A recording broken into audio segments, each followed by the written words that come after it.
آج کی کہانی ہے اسامہ بن لادن کی، جس نے امریکہ جیسی پاورفل کنٹری کو اپنے اشاروں پر نچایا۔ آج بھی امریکہ کے لوگ اسامہ بن لادن کو سب سے خطرناک ٹیررسٹ کے نام سے جانتے ہیں، لیکن آخر کون تھا یہ اسامہ بن لادن اور ان کی امریکہ کے ساتھ اتنی دشمنی کی کیا وجہ تھی؟ آج کی ویڈیو میں ہم یہی جاننے کی کوشش کریں گے۔ اسامہ بن لادن 1957 میں سعودی عرب کے ایک شہر ریاض میں پیدا ہوئے۔ اسامہ بن لادن کے والد کا نام بن لادن تھا، جو کہ ایک عرب پتی تھے۔ بن لادن کے تقریباً 50 سے زیادہ بچے تھے، جن میں سے ایک اسامہ بن لادن تھے۔ لیکن کس کو معلوم تھا کہ ایک اتنی امیر فیملی کا لڑکا خود کو جہاد کی راہ پر لے جائے گا اور اپنی شاہانہ زندگی کو پیچھے چھوڑ دے گا۔ اسامہ بن لادن کے والد ایک یمن کے شہری تھے۔ اس کے بعد وہ مزدوری کرنے کے لیے یمن سے سعودیہ چلے گئے۔ سعودی عرب میں جا کر محمد بن لادن ایک کنسٹرکشن کمپنی کے ساتھ جڑ گئے اور کچھ عرصہ کی محنت کے بعد محمد بن لادن نے خود کی ایک کنسٹرکشن کمپنی بنا لی۔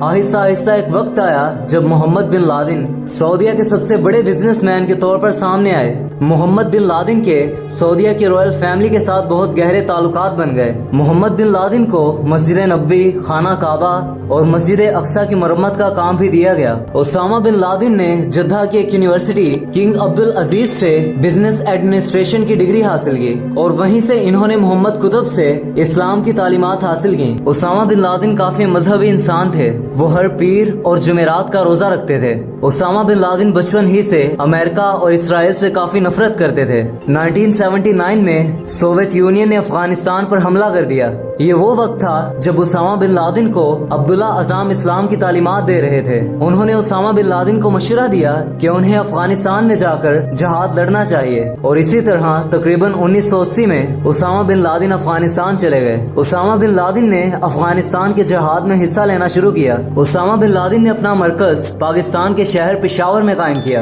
انہوں نے پشاور میں مکتب الخدمت کے نام سے ایک تنظیم قائم کی۔ یہ تنظیم دنیا بھر سے مسلمان نوجوانوں کو افغانستان میں جہاد کرنے کے لیے بلاتی تھی اور ان جوانوں کو باقاعدہ ایئر ٹکٹس دی جاتی تھی۔ اس کے علاوہ جب وہ نوجوان پاکستان میں آتے تھے تو ان کی رہائش کا انتظام بھی کرتی تھی۔ اپنی بہادری کی وجہ سے اسامہ بن لادن کو کچھ ہی عرصے میں بہت زیادہ شہرت مل گئی۔ 1988 میں اسامہ بن لادن نے افغانستان کے اندر القاعدہ نام سے ایک تنظیم بنا دی۔ اس تنظیم کا کام صرف اور صرف جہاد کرنا تھا۔ فروری 1989 میں سوویت یونین نے ہار مان لی اور افغانستان سے واپس چلے گئے۔ اس کے بعد اسامہ بن لادن بھی افغانستان سے سعودی عرب چلے گئے۔ سعودی عرب کے لوگوں نے اسامہ بن لادن کا کافی گرم جوشی سے استقبال کیا۔ سال 1990 میں اسامہ بن لادن کی زندگی بہت زیادہ تبدیل ہو گئی۔ یہ تبدیلی تب آئی جب عراق کے صدر صدام حسین نے کویت پر حملہ کر دیا۔ اس حملے کے فوراً بعد امریکی فوج مڈل ایسٹ میں پہنچ گئی۔ امریکی فوج نے اپنے اڈے سعودی عرب میں بنا لیے۔ امریکی فوج کا کہنا تھا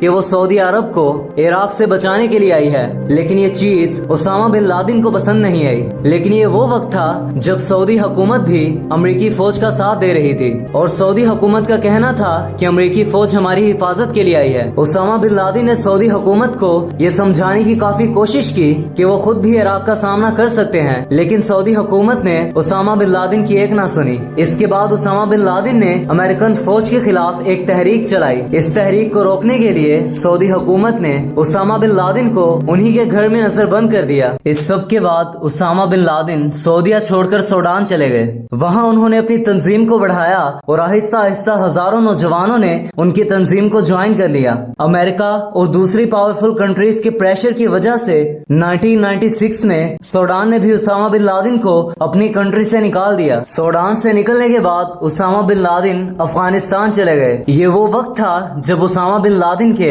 امریکہ کے ساتھ تنازعات بہت زیادہ بڑھ چکے تھے۔ انہی کنفلکٹس کی وجہ سے اسامہ بن لادن کی تنظیم نے 1998 میں تنزانیہ میں موجود امریکن ایمبیسی کو بوم سے اڑا دیا۔ اس دھماکے کی وجہ سے تقریباً 224 افراد جان کی بازی ہار گئے۔ اس کے جواب میں امریکہ نے اس جگہ پر جہاں امریکہ کو شک تھا کہ اسامہ بن لادن رہتا ہے کروز میسائل داغ دیے۔ اس کے بعد اسامہ بن لادن نے امریکہ کے ایک بحری جہاز پر بم داغ دیے۔ اس بمباری کے نتیجے میں تقریباً 17 افراد جاں بحق ہوئے۔ اس کے بعد امریکہ کی تاریخ کا بدترین واقعہ پیش آتا ہے جسے 9/11 کے نام سے جانا جاتا ہے۔ 11 ستمبر سن 2001 میں القاعدہ تنظیم کے کچھ ممبرز نے ایک جہاز کو ہائی جیک کر کے امریکہ کی سب سے بڑی بلڈنگ ورلڈ ٹریڈ سینٹر پر